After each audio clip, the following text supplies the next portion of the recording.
This is the secret world of Whitehall. Decisions taken here behind closed doors affect all our daily lives.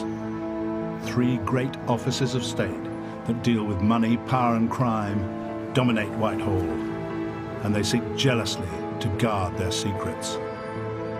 In this 3-part series, I'll be talking to ministers past and present, and to normally camera-shy Whitehall mandarins, and telling the story of the great offices from the inside. The oldest of the 3 is the Treasury, the Ministry of Tax and Tears, which can trace its roots back to the medieval exchequer. In Whitehall, knowledge is power, and the Treasury likes to think it's the ministry that knows most of all. Treasury was a brilliant department. It was the best department I ever served in. It's like an Oxbridge College, you know, sort of brilliant minds engaged in open debate and completely detached from the real world. The Foreign Office is the grandest of the 3 great offices of state. It's accused by its critics of being the ministry for foreigners, run by toffs. We had an awful lot of sporting metaphors when I joined the Foreign Office. We kept straight bats on sticky wickets against pretty fast bowling, and we went home at close of play. And in tonight's first part, the Home Office, the Ministry of Law and Order, that's long been known as a political graveyard. Departments can lose their reputation in a moment, and on that day, our reputation was in shreds.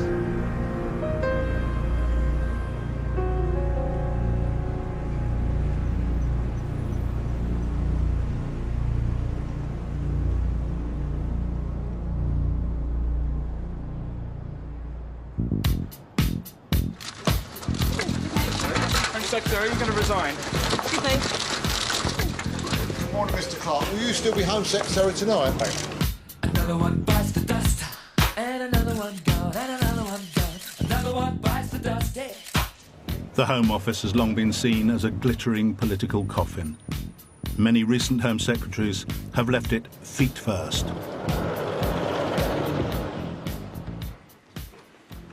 It's summer 2009, and the Sir Humphrey of the Home Office, its chief civil servant Sir David Normington, is going down to its basement car park to await the arrival of his latest political boss.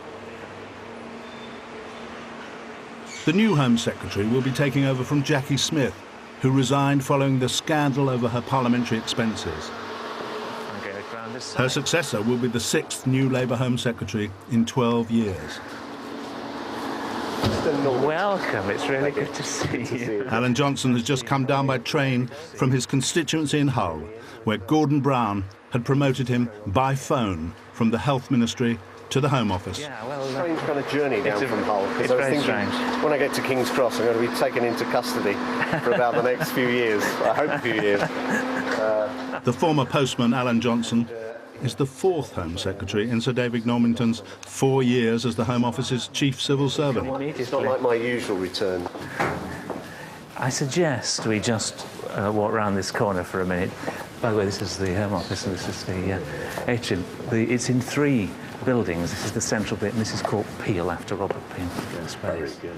As he surveys his new domain, Johnson learns that the press pack is waiting outside to talk to him. But first, he wants to consult the Home Office's chief spin doctor, Simon Wren. They're not expecting me until we've had a chat, are they? Is this Simon? You're Simon. Hello, Simon. No, you told me. I've heard about you. Your name goes before You're not supposed to. You don't have to. They're not expecting you to know anything at the moment, other than obviously what you already know. What do you think then? Should I do it before or after? I should just go and say something. Just say something there, yeah. Very pleased to be here. Yeah. Great honour. A lot about Jackie as well. Yeah. Gender is protecting the public, being very clear about what public concerns are. Remember, it's crime, immigration, security. Yeah. Yeah, and I saw that. Let's do it now and then get them away from this.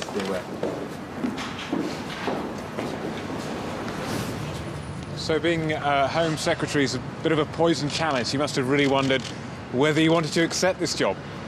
It's not a poison chalice. It's a three-course meal with coffee and dessert. It's great. It's a real honour and a privilege. Some of the greatest politicians of our time, and I'm not including myself in that category, but you know, they've been Home Secretaries, and they've been here because it's It's precisely because there are challenges here. You know, out of a clear blue sky can come all kinds of things. You never know what's going to happen from day to day. I actually find that a challenge, and it's our job to deal with crime and disorder, and I'll be working very hard to ensure that we can really go into the next election, whenever that is, and give the British public a reason to vote Labour. Okay, we're going to get him out of here. Thank you very much.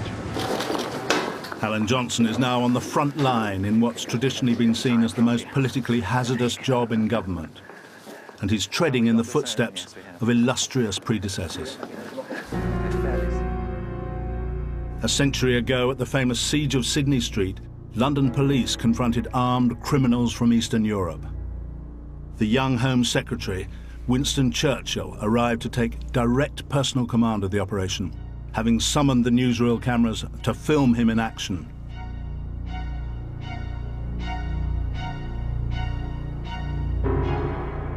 The police force had been created in the previous century by one of Churchill's great predecessors as Home Secretary, Sir Robert Peel. Peel's clock still sits behind the desk of the Home Office's top civil servant today. There is a sense of history in the Home Office, even now, even though we're in a very new and modern building, and because you can trace our core responsibilities for law and order, for keeping the Queen's, or before that the King's peace, right back through 200 more years to the 1780s. The Home Office was born out of the barrel of a gun. It was created after troops shot dead nearly 300 people in 1780 in the Gordon riots in London.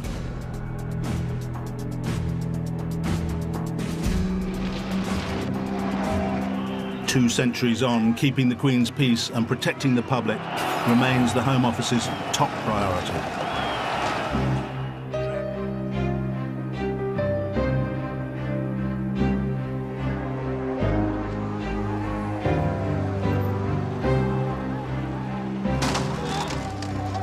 "25 years ago, riots had broken out in Birmingham on the day Douglas Hurd became Conservative Home Secretary.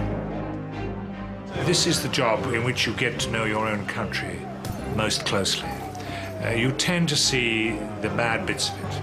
Run-down housing estates, prisons, riots.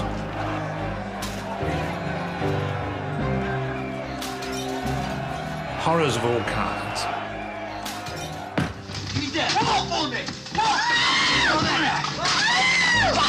Drabness of all kinds, wickedness of all kinds, comes your way more as Home Secretary than in any other job. In the Home Office, unlike any other department, you are dealing with the most intractable problems. I mean, dealing with prisons and probation, drugs, immigration, organised crime, antisocial behaviour, you're dealing with terrorism. I mean, it's not a bundle of fun. Someone has escaped from prison, there's some great police scandal, someone's broken into Buckingham Palace, somebody's been deported and has been instantly shot upon arrival at his home country. All these things, some of them serious, quite tragic cases, suddenly explode in the Home Secretary's area. There grew up a view that the Home Office was a graveyard for politicians. It was a place you walked through at your peril, being almost certain to lose any reputation that you had. Okay. Do the honours. It's Natasha, who does security and Charlotte. Hello. Alan Johnson, the latest candidate for the graveyard, meets his private office staff. They're high-flying young civil servants who will brief him about the hazards of the Home Office. How are you? Good to see you. I'll be reading a lot of your briefing, and you'll be giving a little knowledge where currently there is none whatsoever. There will be. Despite what I said to Sky. Yeah, there will be. Cheers. See you later. And here's the office. And actually, well, I came here. You did, and I think that they have got your stuff here. They've got some of the things on your desk. For God's sake, look at that. So I was appointed on the Friday. Oh, they're wonderful.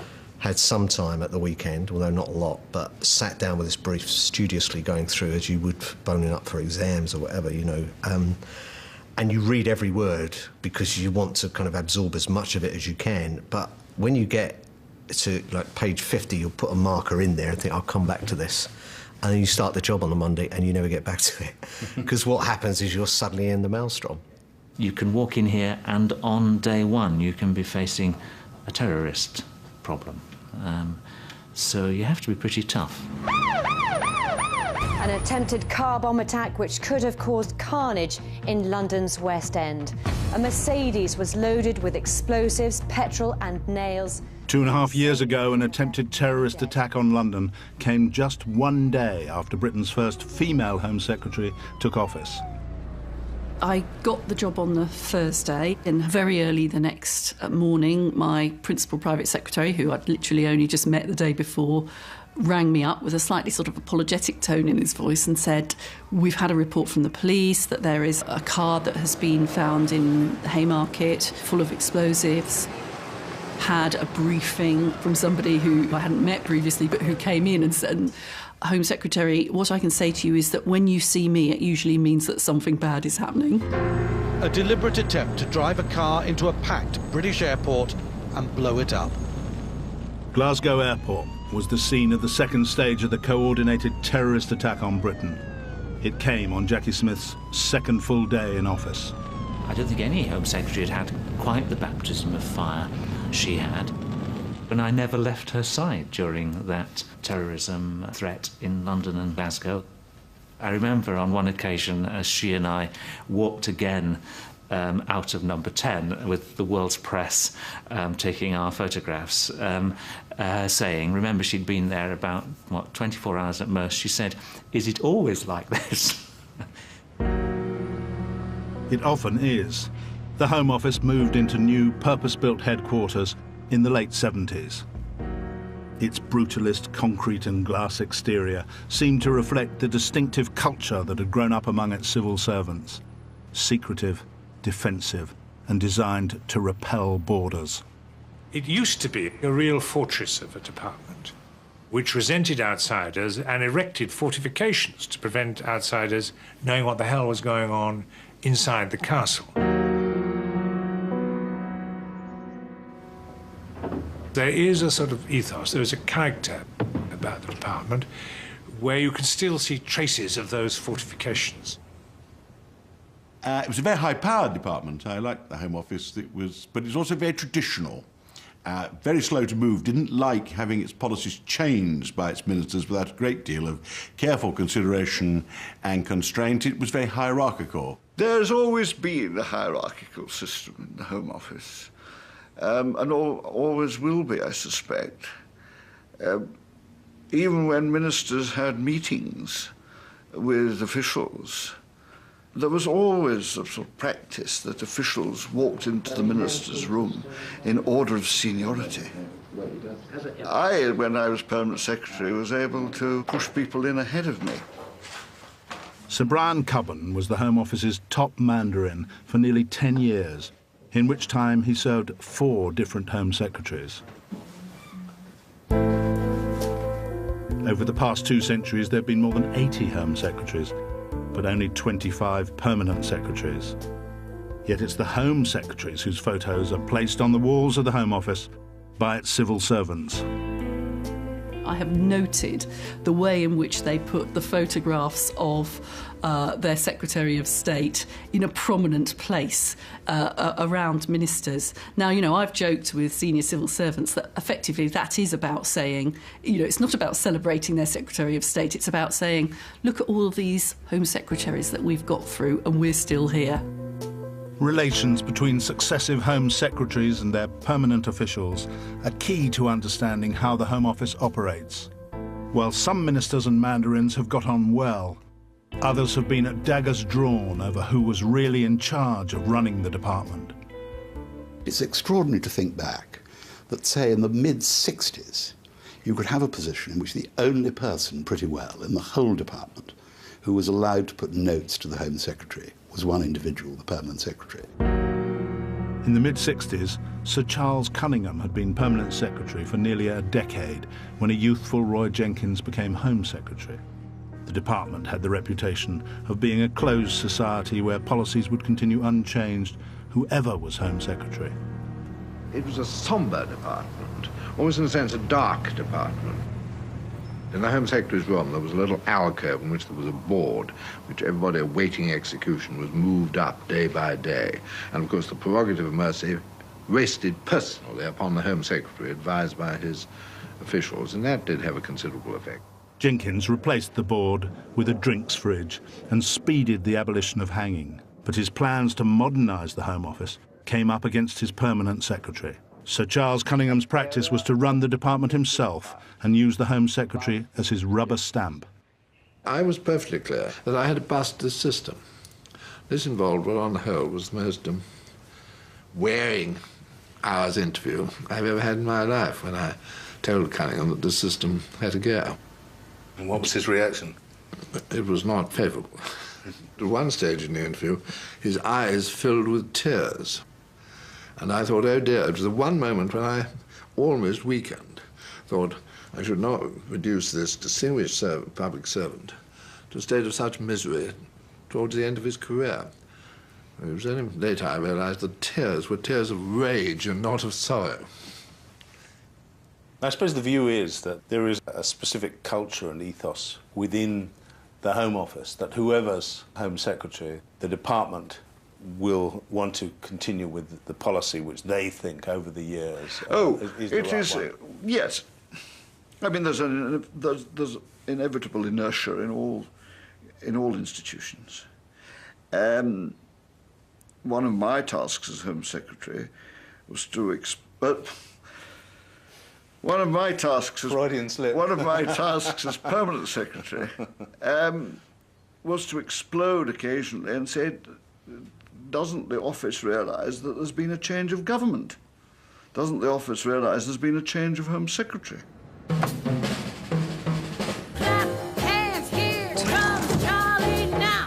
After Charles Clarke became Home Secretary, he was to have a series of clashes with his permanent secretary. Well, the first thing the then Permanent Secretary, Sir John Geeves, said to me, I thought was disgraceful. He said to me, you've just got to accept this is a job where things come along, and you just have to deal with whatever disasters happen. Well, knowing Charles, I expect he told me what the nature of the job was first. And, of course, he'd been a Minister of State at the Home Office. I said, well, we can't go like that. Whether you're talking about prison breakouts or terrorist attacks or great police issues, whatever it is, these are all predictable. They all have certain, not the exact event itself, but you know something will happen. And so our task is how to prevent those things happening. And then if such things do happen, how do we deal with them well and effectively to protect the public in whatever way? There are events. You are disturbed by events. It's not a department you can hope to set out a plan on January the 1st about how you're going to spend your time and then stick to it. I think you never can absolutely sit back in your desk and say, this is all going well. You always have to say to yourself, so far. You always have to touch wood. I learnt in the Home Office to touch wood in a way I never have in any other department. Along with the unpredictability, one of the Home Office's most difficult tasks is to strike the balance between freedom and order. And that's made all the harder by the constant pressures of public opinion and the media. No, I've got nothing to say, I'm afraid, at the moment. The Home Office always seemed to be in trouble. Now, I remember my immediate predecessor wrote on one occasion, on a minute, poor old Home Office. We are sometimes right, but we always get the blame. There was, when I joined, a degree of defensiveness, a sense of being got at, possibly not being understood, that persisted in a number of parts of the office. And when things were going badly, you could see that defensiveness, that sense of being bunkered, of always being attacked, of people not appreciating you were trying to do a good and honest job. You know, on the one hand, immigration control was too feeble. On the other hand, the other side said immigration control was oppressive. It's a well-known feeling in the Home Office that every man is his own Home Secretary. You mean every member of the public is his own Home Secretary? Every member of the public thinks that he knows the right way of dealing with a particular situation of this kind as the man whose responsibility it is to deal with it. There are those, the hangers and floggers, who think the Home Office is too wet. The readers of The Guardian and New Society who think we're much too strict.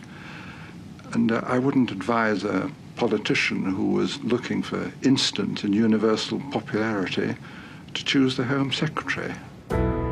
Each of the Home Office's key responsibilities, crime, prisons, terrorism and immigration, have over the years led to bitter behind-the-scenes battles between the permanent officials and their temporary political masters.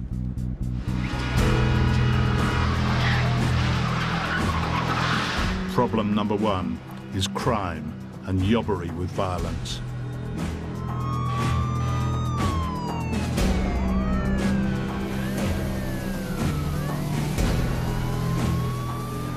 This particular estate has got problems in relation to youth antisocial behaviour, drug dealing by some of those youths. Dogs are a problem, or can be a problem. On his second full day as Home Secretary, Alan Johnson is visiting a local council estate in West London. It's been a perfect first visit. This is actually an estate I was assaulted on when I was 15 years of age. I didn't know till I came here. It's great to be reading lots of briefs and getting lots of stuff from my splendid civil servants, but nothing beats coming out and seeing and hearing it from the front line. My priority is to make people feel safe and secure in their homes and on the streets. That's the mantra that all new Home Secretaries tend to declaim on coming to office, whatever their political party. BBC, Mr. Howard, congratulations. Thank you very much indeed. Yes, great responsibilities which we must fulfil. The maintenance of law and order is a government's first duty, and I'm determined to do all I can to ensure that we fulfil it. In the last 30 years, the balance in our criminal justice system has been tilted too far in favour of the criminal and against the protection of the public. The time has come to put that right. Michael Howard had come to the Home Office with a hardline agenda to cut crime. But he and his young political advisor, David Cameron, came up against the Home Office's own distinctive view about the problems of crime that officials had developed over the years. I was shown charts, and they showed crime rising inexorably. And the officials actually said to me, this is the pattern of rising crime. It's gone on with one or two small and inconsequential blips like this for most of this century. It is going to continue to go up. And the first thing, Home Secretary, that you have to understand is that there is nothing you can do about it.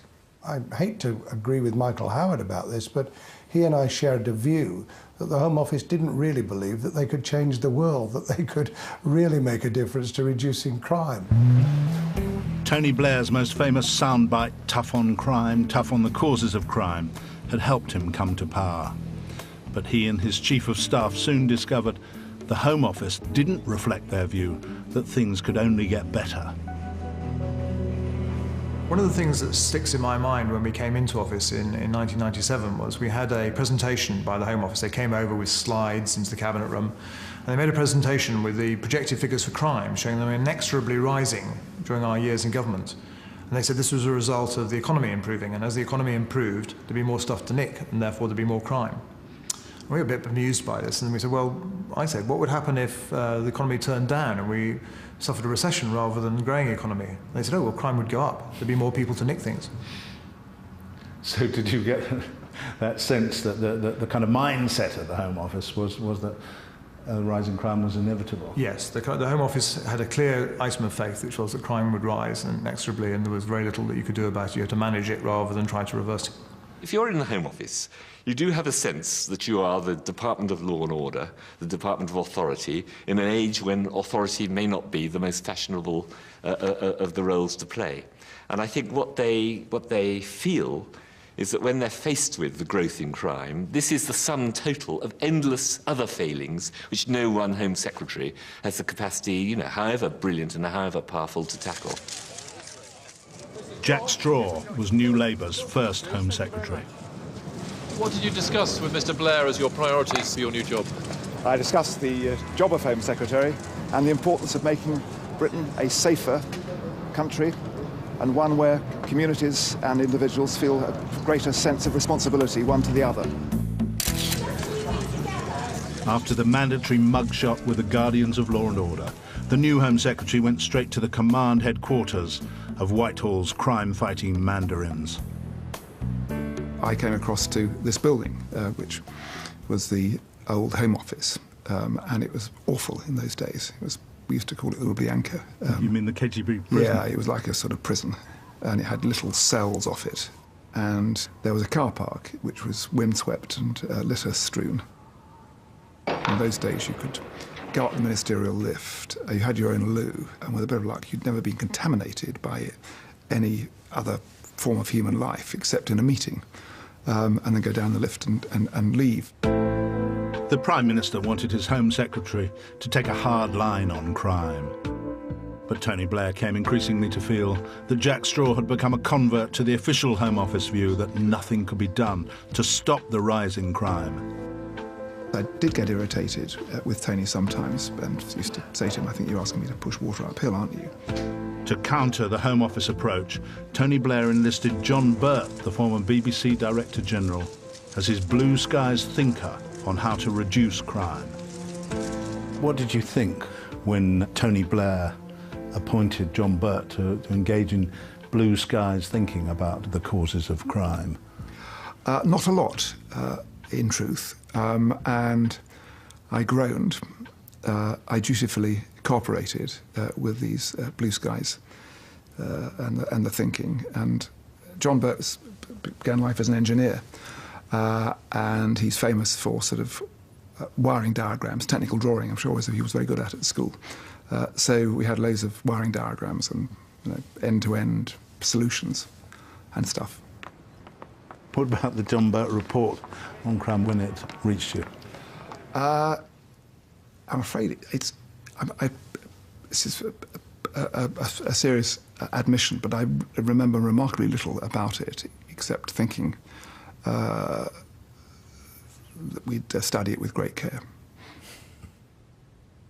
Tony Blair felt that Jack Straw, in his 4 years at the Home Office, had become a prisoner of its defeatist approach to crime. He decided to replace Straw with a tough-minded, populist figure. He chose David Blunkett. One of the things I was going to do was to hold a truncheon, but I was advised that this was not a good idea. Blunkett was determined radically to transform the traditional mindset on crime of the Home Office mandarins. But he came up against the new permanent secretary. David Blunkett wanted to shake up the Home Office.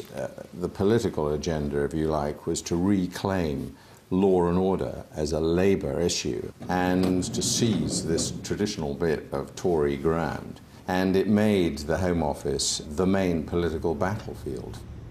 We did have our clashes and frustrations. John needed to establish, as any permanent secretary has to do, that they were defending their new department. To have come in with a Home Secretary with a radical agenda and the intention of driving change at breakneck speed, and to have been presenting himself as a permanent secretary that was going to pull all the roots up and shake everybody up, I think that he felt would have been too much. Of course, I was also responsive to David's policy agenda, but he should have been looking to me not just to be a supporter, but to be someone who was, telling truth to power. You described in your diaries one group of Home Office officials as the worst, most obstructive, miserable, disengaged and disinterested group of people I've ever come across.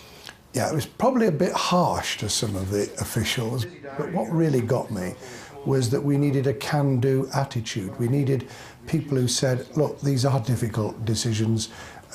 You'll not always get it right, Home Secretary. We don't even agree with you. Let's have a good discussion. But just to sit there sullenly around the table thinking, pray God somebody remove this pestilent beast from our presence, was the sort of feeling that I sometimes had. Prisons have been the second key responsibility of the Home Office. Over the years, Home Secretaries have fought great battles with their officials over how best to manage prisons. It's a very dramatic thing to go into one of these huge Victorian prisons in the late afternoon with the sort of darkness gathering about it. They are such a striking part of your job. And therefore, I think almost all Home Secretaries, you know, it's not something you can simply pass by on the other side saying, I'm going to think about this every other Friday. I mean, it is, in a way, the most dramatic part of the job. Michael Howard was convinced the more criminals who were banged up, the faster crime would come down, and prove the Home Office orthodoxy wrong. Prison works. We shall build 6 new prisons. And I can tell you one thing. Butlins won't be bidding for the contract. But the new high-security prison at Whitehall, near Cambridge, did turn out to be something of a holiday camp, apparently run by the prisoners. Although security cameras showed prisoners cutting their way out and escaping over prison walls, the warders didn't notice. They were engrossed in a game of Scrabble. I was appalled. I was just as appalled as everyone. Yeah, the picture of the regime that was portrayed at Whitehall seemed to suggest they had lobster takeaways, that the prison officers were more or less the creatures of the prisoners, and people were very surprised that anyone would want to break out of a prison like this. Well, it was appalling. It was appalling, and I was absolutely horrified. But a few months later came another great escape, this time from the maximum security Parkhurst jail. 3 extremely dangerous life prisoners let themselves out of 5 sets of doors with a master key. They then scaled the walls using rope ladders they'd made in the prison workshop. I was then pretty angry because after the Whitehall escape, I had been given assurance after assurance that measures were in place, that nothing like that could ever happen again, that everybody was now fully seized of the importance of security, that all the procedures were being followed, that everything was in place. And so when that happened, I was pretty angry. Michael Howard sought to pin responsibility for the escapes on his officials. Mr. Howard, there's a call for your resignations. Prisons had done for a number of Home Secretaries. It did for Michael Howard's reputation. And so I put a lot of effort into the management of the prison service. And I did say to everybody, look, including the prison officers, I said, I don't mind what happens, but could you please not allow a Category A prisoner to escape? This will be bad for my career and bad for yours. In Charlotte, so far, 12 and a half years on, there has not been a Category A escape, although no doubt one will happen tomorrow. I've said this. Go back up the street. It is not safe. Move. Do you know what's happened? Yes, I do. Now move back up the street, out of the way. Terrorism has been the deadliest of the Home Office's key responsibilities. The threat has grown steadily since the Birmingham pub bombings by the IRA in 1974. That was a horrible incident. The worst one, which had occurred on the mainland ever, I think. About 21 people were killed, mainly young people, in a pub in the centre of Birmingham. And there was a great sense of horror. And I went to Birmingham the day after, went to the pub and went and saw the victims in hospital, talked to the police and other people and their relatives. I've never felt such an oppressive atmosphere lying anywhere. You can always smell it in the air.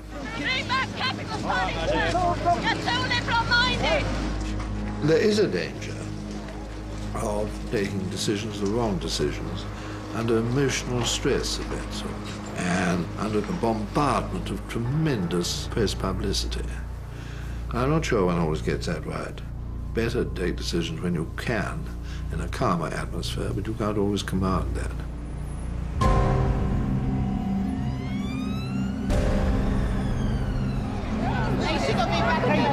Sorry, we've got a major incident here. Sorry, can we move off? 7/7 was the work of homegrown suicide bombers. The perpetrators had evaded the Home Office's counter-terrorism network. A few minutes ago, I spoke to the Home Secretary, Charles Clarke. I asked him if he'd had any warning of today's attacks.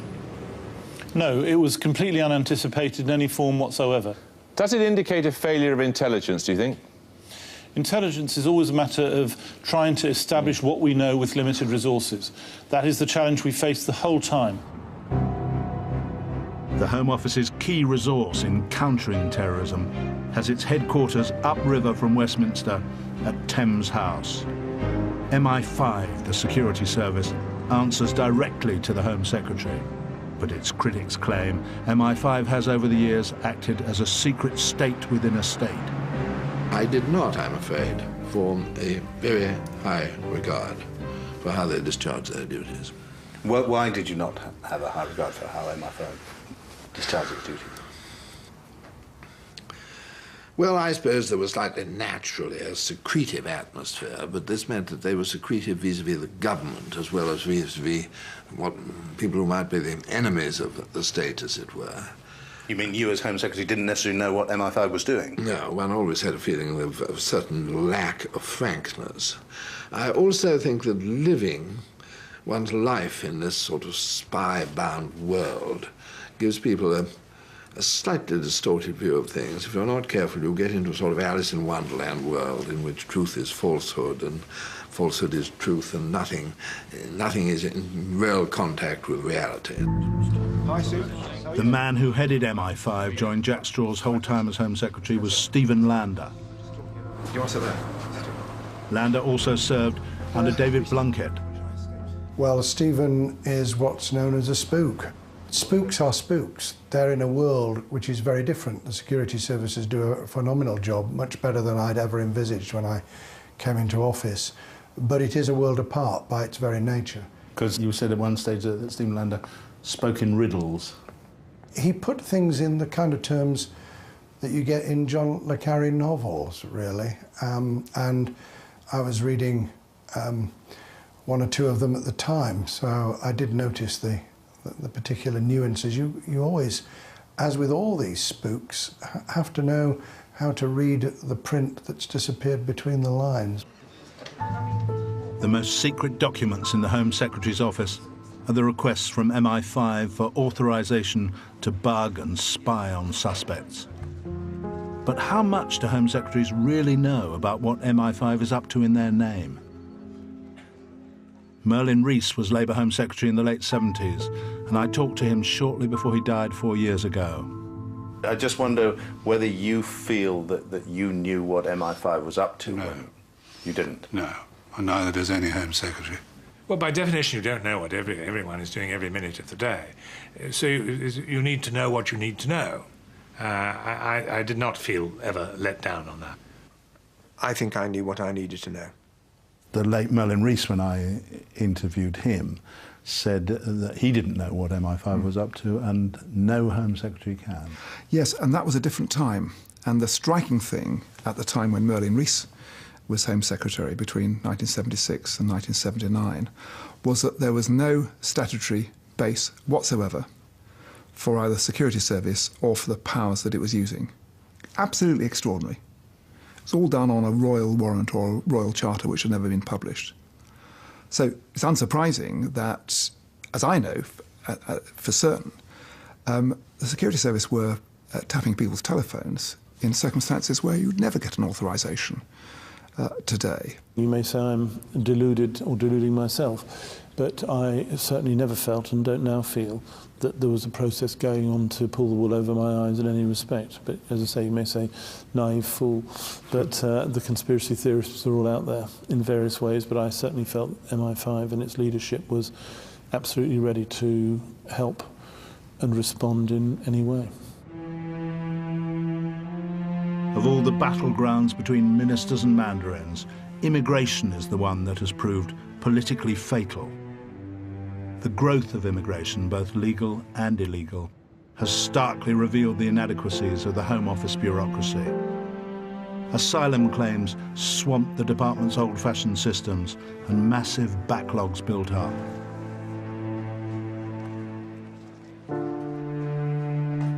When Jack Straw came to office, his officials assured him that the system was being radically modernised.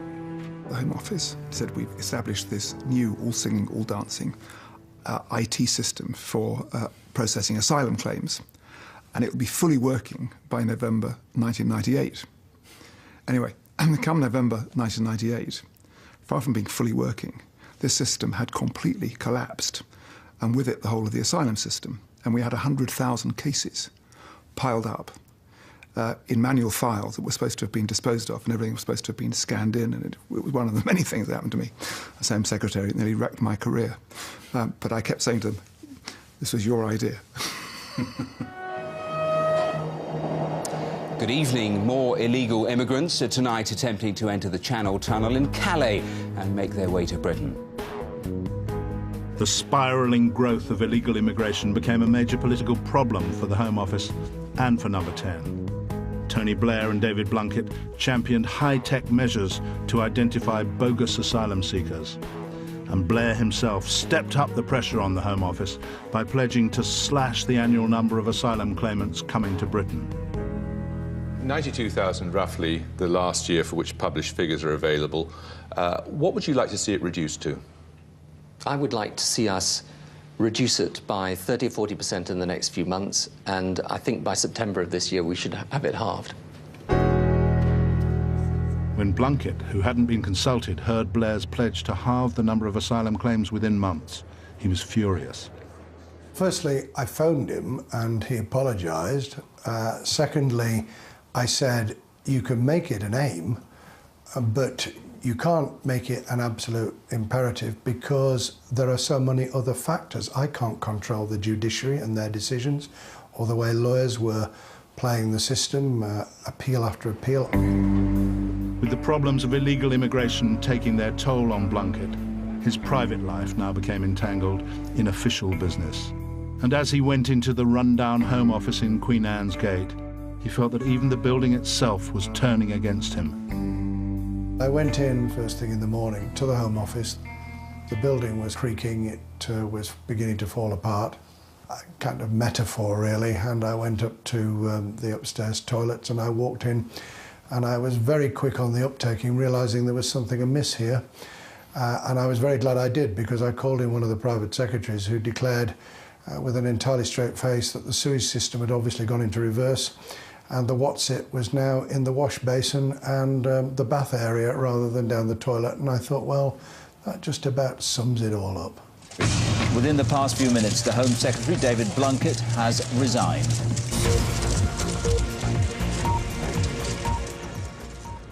The Home Office now moved to glossy new purpose-built headquarters. The hope was that bungling over immigration had been left behind in the old building. Morning. Is it afternoon? You're quite right. Home Secretary can't count again. But as the new Home Secretary sampled the high-tech biometric systems for the new ID card scheme that was touted as a tool for tackling immigration fraud, Please look into the mirror. Charles Clark couldn't see what was going to hit him. A huge political row erupted as it became clear that within Clark's sprawling empire, the left hand didn't know what the right hand was doing.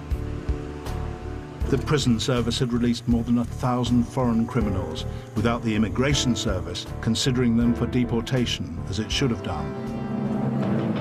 Tonight they came to Britain, they murdered and raped and robbed, and then the Home Office turned them loose on the streets again.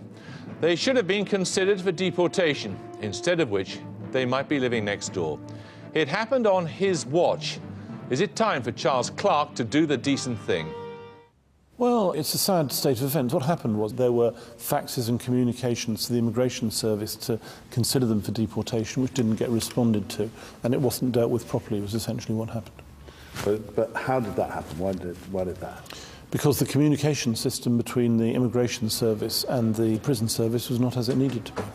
We had this absurd situation that we didn't, for example, keep the data about an individual's nationality when they were in the prison system. So you didn't know who the actual foreign prisoners were because you didn't know what their nationality was. It was one of the ridiculous things of all these different agencies working in different ways. And I made the mistake of relying on Sir John Geeve, who'd given evidence to the Public Accounts Committee on this, and had assured me that he'd got the matter in hand in terms of dealing with the immediate situation, which turned out not to be the case.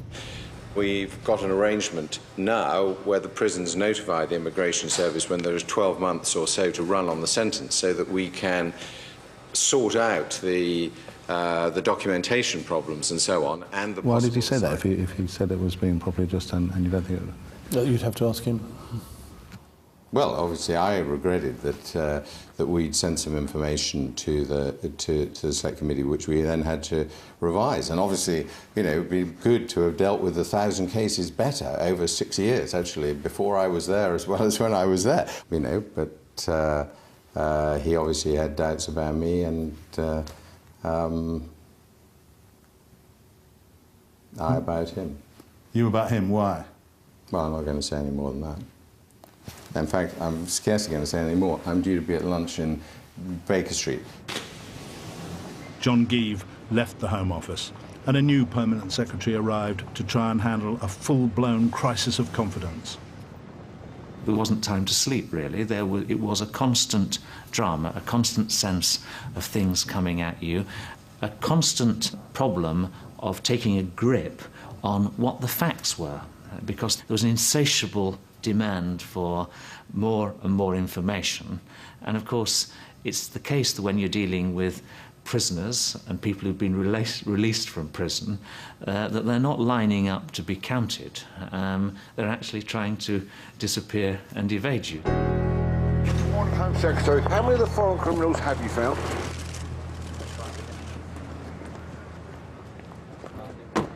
This Home Secretary has presided over systemic failure. He's failed to deal with it, and he has misled people about the scale of the problem. Isn't it clear that he cannot give the Home Office the leadership it so badly needs? It won't surprise me to know I don't agree with that. What really upset me about that was that administrative problems in the Home Office were impacting directly on the Home Secretary. The worst thing for any civil servant is if the things that you have been doing fail, and that leads to your minister having to carry the can. I think Tony felt somebody needed to take the fall, and so I took the fall. I regretted it. I didn't, in fact, resign. I think I'm one of the very few people to have left government without writing a letter of resignation. I was dismissed from the post, and I regret it. I think it was the wrong decision.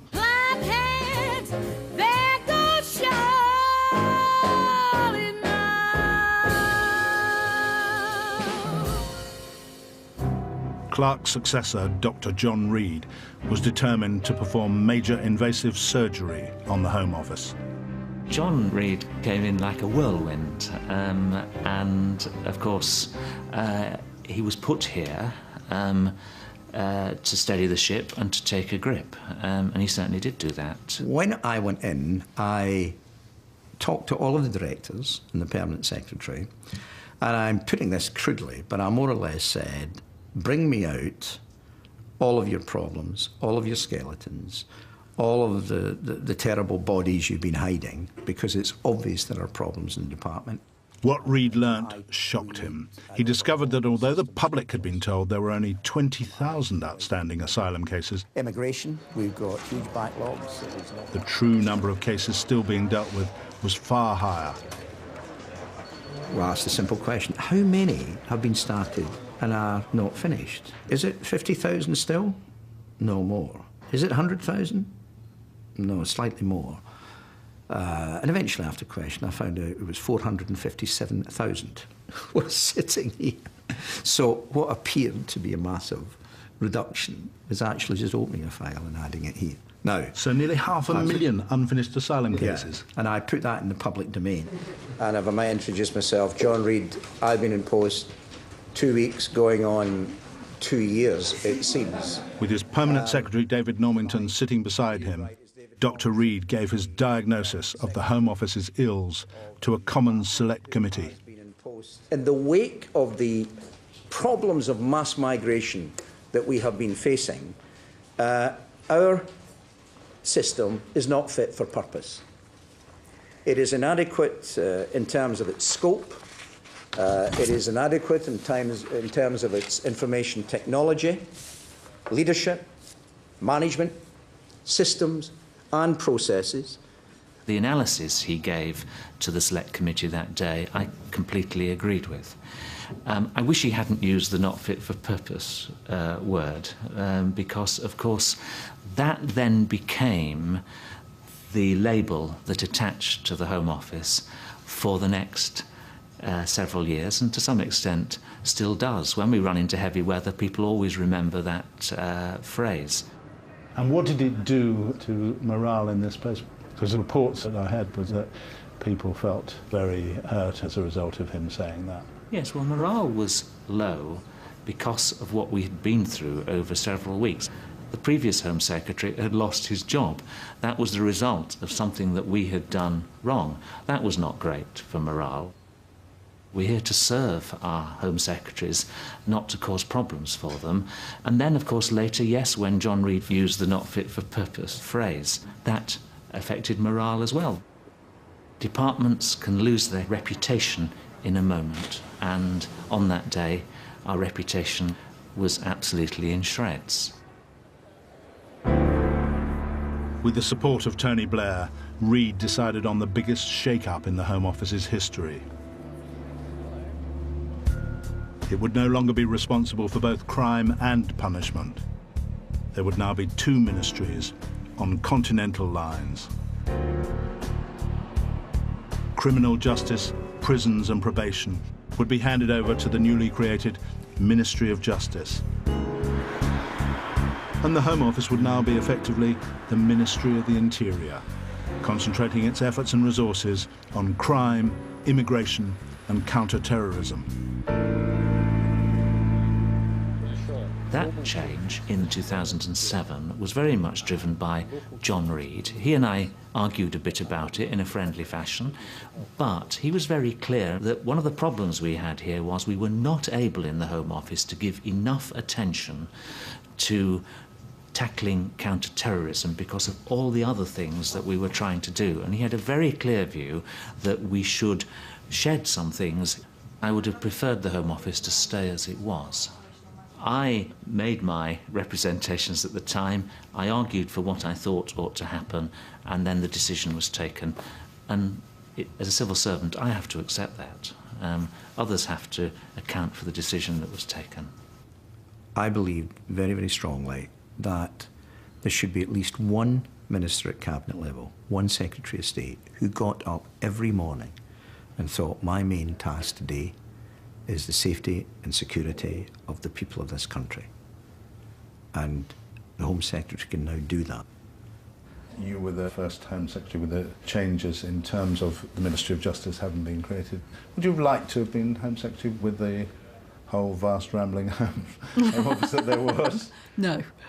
As John Reid frequently used to say to me when there was some crisis happening at the Home Office, think yourself lucky, Jackie, you might have to go back to the Home Office and try and find places for prisoners this evening.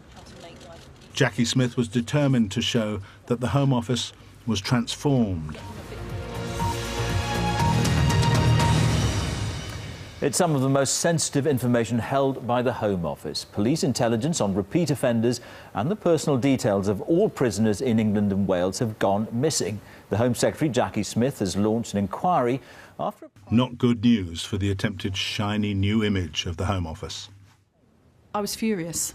You know, I said, first of all, it's undermining my objective to say about you as a department that you are fit for purpose, one.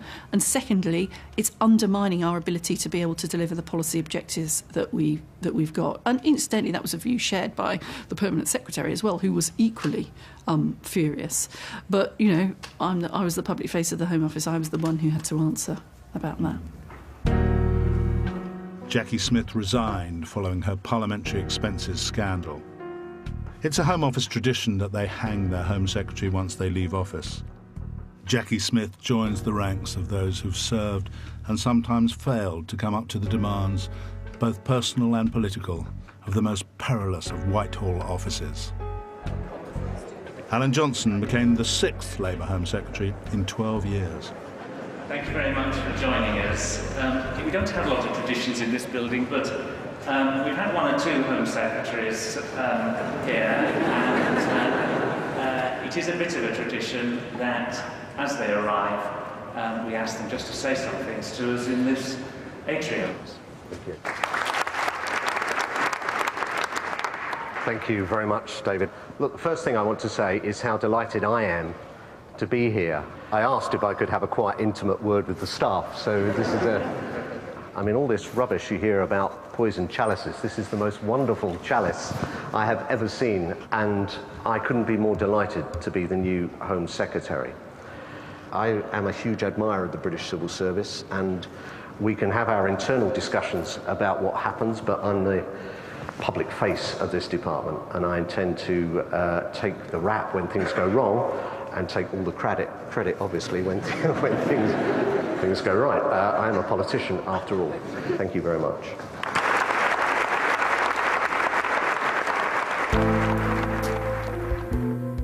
The Home Office has had 3 different locations in the past half-century, and along the way, it has shed many of its traditional functions. Few of its staff were sad to say goodbye to the brutalist building in Queen Anne's Gate and move to shiny new headquarters. But the splitting of the Home Office and its transformation into a Ministry of Internal Security has led many to wonder whether it can still properly be called a great office of state. The great thing about the Home Office was it was this enormous collection of very disparate, often, functions, together with a whole series of core criminal justice things. That's not the nature of the Home Office now. It is a less wide-ranging, more narrowly focused place. And therefore, I think, to people of my generation, put it quite simply, it is not the Home Office. There can still be these incidents that can occur from day to day. You know, there's still a whole series of events that will affect us from day to day. I'm pleased that you're not one department trying to straddle too many areas.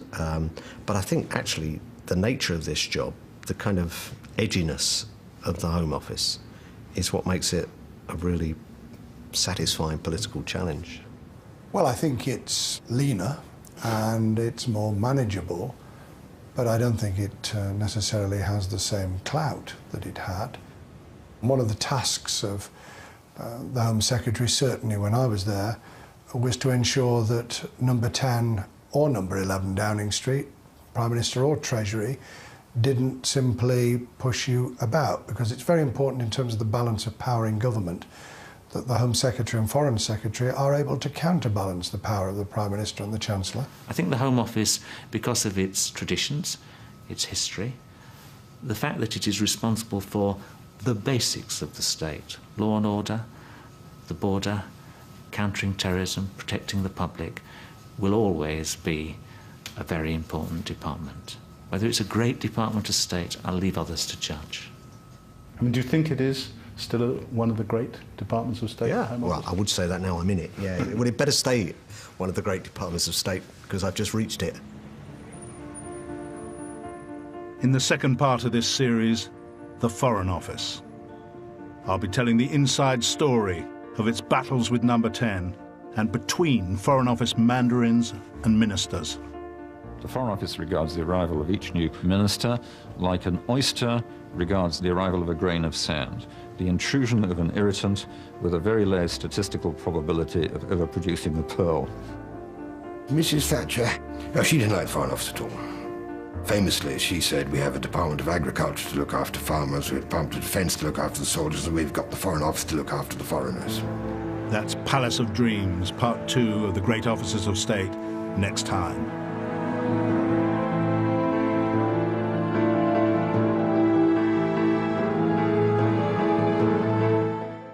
And our Corridors of Power season continues here on BBC4 tomorrow at 9 with Getting Our Way. There's a brand new series next this evening here on BBC4 as we take a spectacular journey on the Indian Hill Railway. For God's sake, look at that. So I was appointed on the Friday. Oh, they're wonderful. Had some time at the weekend, although not a lot, but sat down with this brief, studiously going through as you would boning up for exams or whatever, you know. And you read every word because you want to kind of absorb as much of it as you can. But when you get to like page 50, you'll put a marker in there and think, I'll come back to this. and then you start the job on the Monday and you never get back to it. Because what happens is you're suddenly in the maelstrom. You can walk in here and on day one you can be facing a terrorist problem. So you have to be pretty tough. An attempted car bomb attack which could have caused carnage in London's West End. A Mercedes was loaded with explosives, petrol and nails. 2.5 years ago, an attempted terrorist attack on London came just one day after Britain's first female Home Secretary took office. I got the job on the Thursday, and very early the next morning, my principal private secretary, who I'd literally only just met the day before, rang me up with a slightly sort of apologetic tone in his voice and said, "We've had a report from the police that there is a car that has been found in Haymarket full of explosives." Had a briefing from somebody who I hadn't met previously but who came in and said, "Home Secretary, what I can say to you is that when you see me, it usually means that something bad is happening." A deliberate attempt to drive a car into a packed British airport and blow it up. Glasgow Airport was the scene of the second stage of the coordinated terrorist attack on Britain. It came on Jackie Smith's second full day in office. I don't think any Home Secretary had quite the baptism of fire she had. And I never left her side during that terrorism threat in London and Glasgow. I remember on one occasion as she and I walked again out of number 10 with the world's press taking our photographs, saying, remember she'd been there about, 24 hours at most, she said, "Is it always like this?" It often is. The Home Office moved into new purpose-built headquarters in the late 70s. It remains the Home Office's top priority.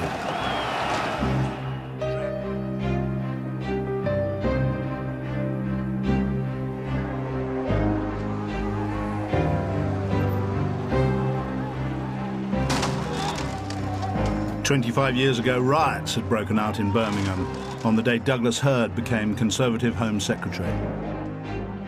This is the job in which you get to know your own country most closely.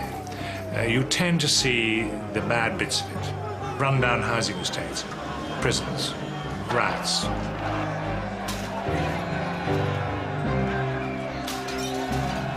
Horrors of all kinds.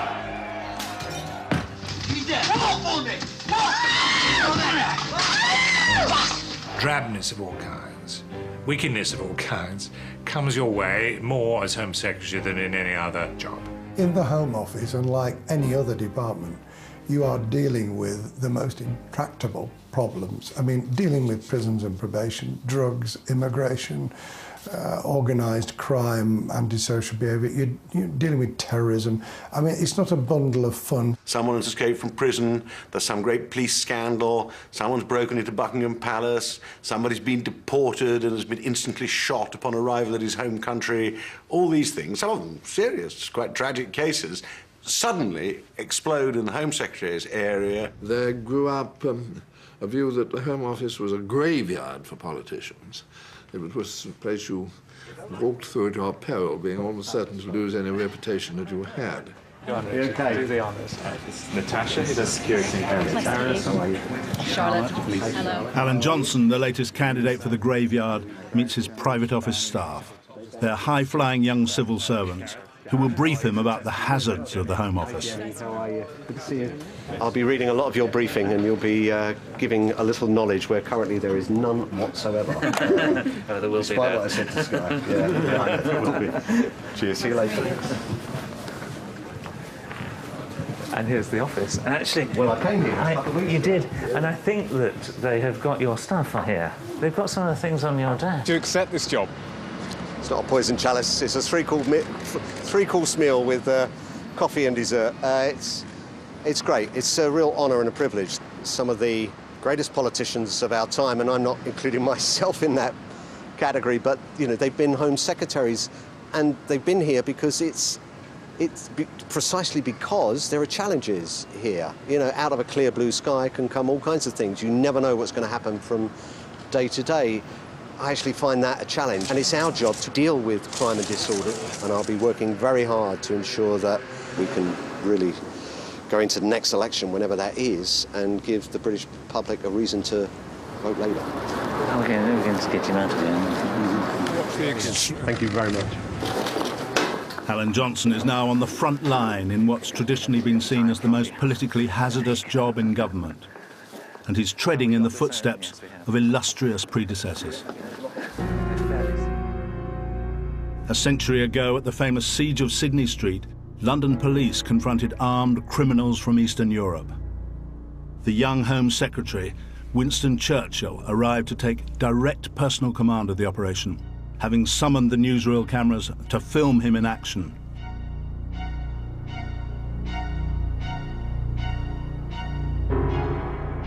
The police force had been created in the previous century by one of Churchill's great predecessors as Home Secretary, Sir Robert Peel. Peel's clock still sits behind the desk of the Home Office's top civil servant today. There is a sense of history in the Home Office, even now, even though we're in a very new and modern building, and because you can trace our core responsibilities for law and order, for keeping the Queen's, or before that the King's peace, right back through 200 more years to the 1780s. The Home Office was born out of the barrel of a gun. It was created after troops shot dead nearly 300 people in 1780 in the Gordon riots in London.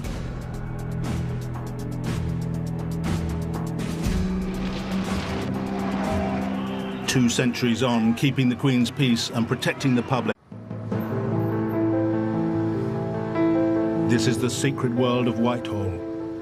Decisions taken here behind closed doors affect all our daily lives. Three great offices of state that deal with money, power and crime dominate Whitehall, and they seek jealously to guard their secrets.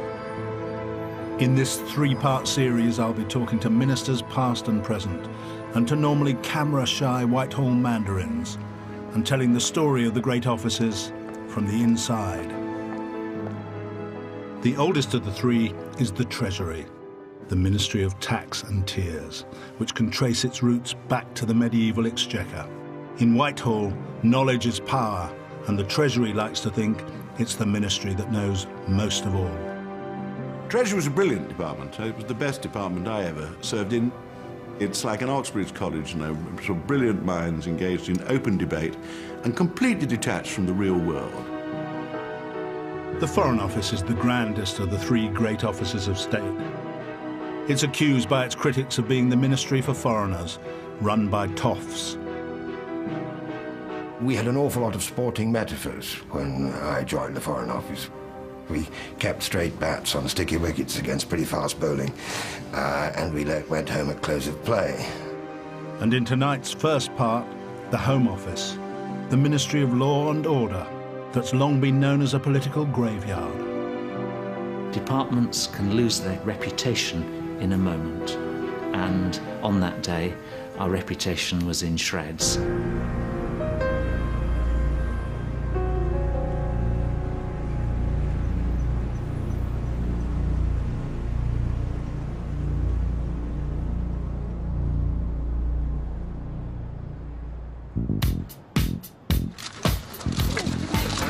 Secretary, you're going to resign. Excuse me. Good morning, Mr. Clark. Will you still be Home Secretary tonight? Another one bites the dust, and another one gone, and another one done. Another one bites the dust, yeah. The Home Office has long been seen as a glittering political coffin. Many recent Home Secretaries have left it feet first.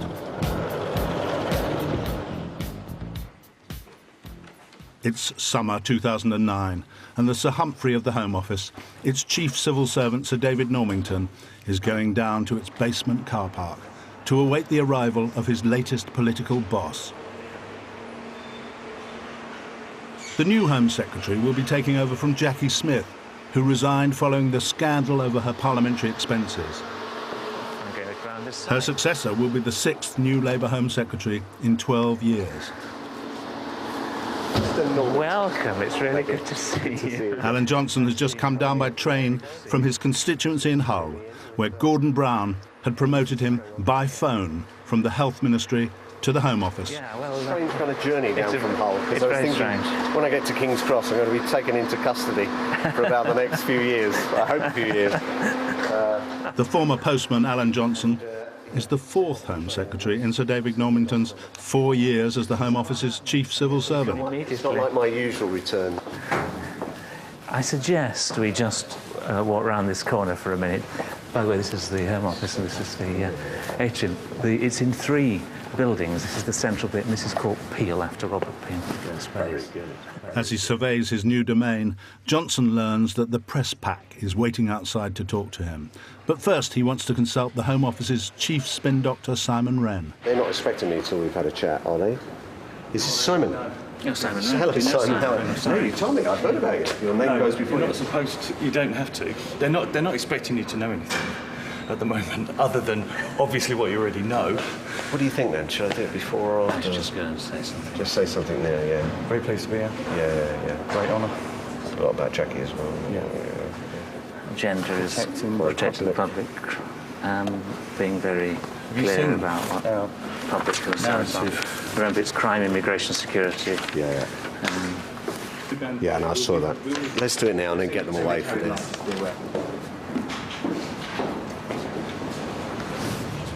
So being Home Secretary is a bit of a poison chalice. You must have really wondered whether you wanted